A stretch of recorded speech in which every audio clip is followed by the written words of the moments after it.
Hi guys, welcome back to Operation Pour. I got the Rona as of recording. Had a fever last night and coughing up a storm, so I'm in this cold cellar to bring you this information. So like and sub. I probably won't be around for long. Woo, yeah. But really though, I'm gonna be coughing a lot, so just excuse me on that. But this information is important and could save lives one day. So that's kind of what we got going on.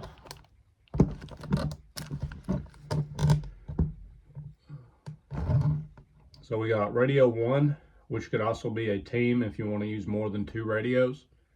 And then radio 2. So we got team A, team B. Like I said, if you wanted to utilize more than one radio on each side. So like I said, radio 1, 2, or team A and team B. And essentially what we have is most Baofangs, most ham radios, you can input at least 2 frequencies. So essentially what you do is you put your TDR setting to on or dual watch. Some radios it's labeled under dual watch. And then make sure that is on, otherwise this will not work.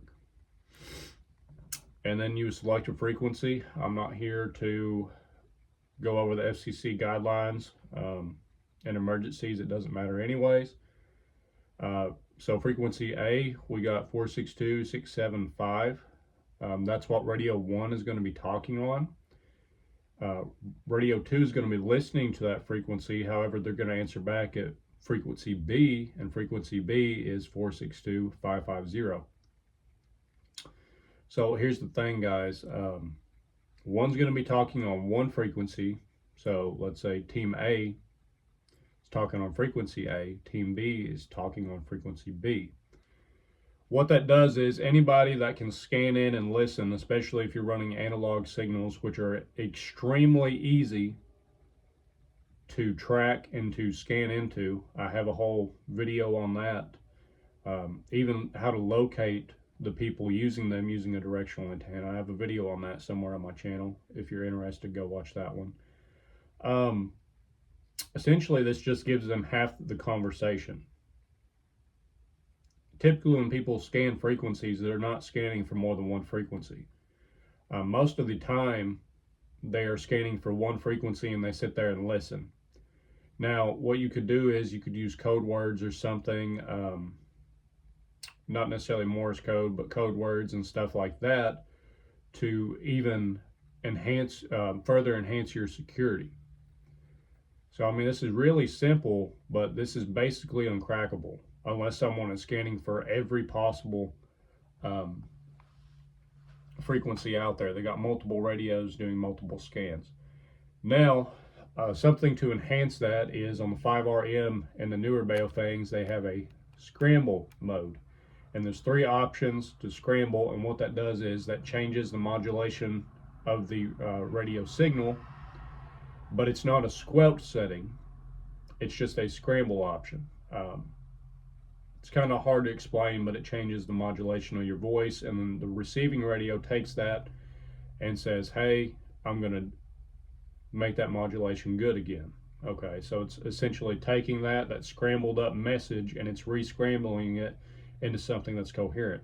So to further enhance this, if you do a scramble mode, like on the newer Baofangs, we'll say the scramble setting is 2. They have to be the same, and they have to be on both frequencies set.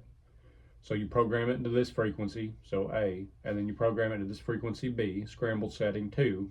For instance, we chose 2. There's 3 of them as options. Anybody that's just scanning or doesn't know what they're doing with the radio is going to be so confused. It's just going to sound like an alien talking. They're not going to be able to understand it. And even if they did put that scramble on the radio, if they were just listening to one, so remember half of the conversation, they're not going to know who you're talking to. It's going to take so much more for them to crack this than if you were just using a simple one frequency channel. You were just talking on one frequency. Now, some caveats to this. Some caveats to this would be like, Don't use a MERS frequency, so like 152 something, and then a GMRS frequency, especially if you're going to be a couple miles away from each other, because the longer wave out of the MERS frequency is naturally going to reach farther. So essentially what that means is, or the 147, like the ham frequencies, that projects farther than the ultra high frequency or the GMRS, the 462-esque frequencies. What that means is if you have frequency A is 462.675 and frequency B is 152, 105 or something like that, 152 something, what's going to happen is the dude talking on the 462 frequency is going to be able to hear the other one, but the dude talking on the 152 frequency is not going to be able to hear the one. Frequency A isn't going to be able to talk to frequency B because the radio wave doesn't travel as far. Hopefully that makes sense. Forgive me. I know it's a little bit confusing, but you want to use frequencies that are kind of the same or really close to each other. Like I said, most people when they're scanning and they're trying to listen, whether they're up to nefarious activities or they're just trying to track you, or they're doing a fox hunt or something, they're going to be looking for one frequency. No one ever thinks to look for two. So if you only get half of the puzzle, it's going to make it so much harder to listen in. Now, theoretically, you just need half of the puzzle, in this case, to track somebody down, but you won't be able to find the other person. And if somebody did track the first frequency down, frequency A down, he could holler on the radio and say, hey, yo, there's somebody at the house. Hey, yo, there's somebody at the fob, at the perimeter. There's something fishy going on. And then frequency B, he's not found out yet. He can go ahead and implement another plan to enhance security and change these frequencies altogether. Or just go silent. If it's a two-man team, or Team A and Team B, and Team A has to get in a firefight and then screams to Team B, hey, we're compromised. You can use your PACE plan, primary, alternate, contingency, emergency, whatever. You can use your PACE plan and implement that, or come up with something a little bit better. But for analog only, not digital devices, this is it right here, guys. This is it. If you have any suggestions to make this better, we're looking for security here. We're looking for security purposes here. We're trying to make it as hard as possible for someone to track us or my apologies. One, listen to us and make out what we're saying. And two, track us down. If you have any suggestions, let me know. $1,000 piece of equipment or a $500 piece of equipment, don't even mention that. Most people don't have that. This is for the average person. Average person that spent $30 on a Baofeng radio or a $90 on a Motorola. You get what I'm saying? No fancy gear, just say with the basic stock software, let me know what you would do differently if you would want to do it differently. But this is pretty much it. Hopefully that makes sense. I didn't bring the radios out here with me to record this, mainly because it's pretty straightforward, but different models do different things. I have a UV5R, I have a 5RM, I have a UV25, I have two DMR radios, and then that's like a whole different world. So I didn't want to make this confusing or just for one radio.